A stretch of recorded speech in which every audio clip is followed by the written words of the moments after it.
the words, "Let it be done to you, for you, as you wish."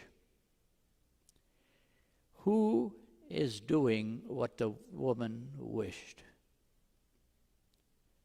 Is it Jesus or is it Creator God? Whenever we hear those words, "Let it be done," the Blessed Mother is certainly a splendid example of that. Let it be done.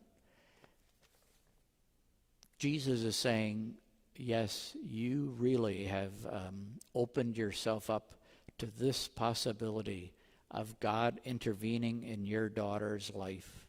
You make it possible for God to act on behalf of your daughter. And John's gospel is, well, again, very clear about that. Jesus continues to point to the Father over and over again. And that's important for us because it's easy for us. Ooh, ha, oh, I'm so wonderful. Look at what I accomplished. We're grateful to God that we were allowed or empowered to be an instrument of God's goodness. And as the Blessed Mother said, "Let it be done to me. I am here. I am your servant. I will do what is asked of me, and I will do it freely, gladly, consciously."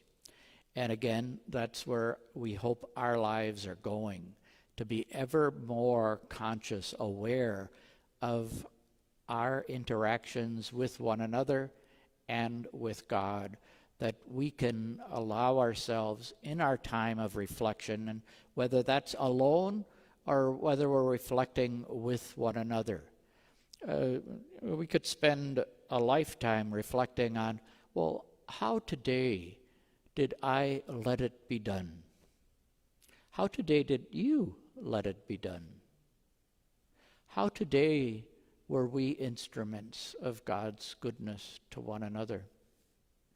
And for that matter, how weren't we? And what can we learn from those experiences? Particularly, again, if we've been shamed and dishonored, that we would reflect on that and say whatever we need to say.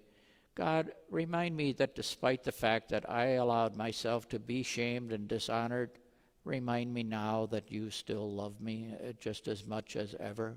Part of being members of the body of Christ is that we can help each other. How is it that we can develop a disposition like this woman in this gospel? Particularly in her culture, where women were second-class citizens, if that. And that she recognized she was no second-class citizen. She recognized she was one of God's beloved people. So again, I wish I could be more helpful, more practical, but there's nothing like talking with each other, sharing our experiences, both of when we retain our honor, but also sharing our experiences when we've allowed ourselves to be dishonored, to be shamed, that we would help each other to, and particularly in this day and in our world today, where there is so much, this is the way it is. You're either with me or you're wrong. Whew.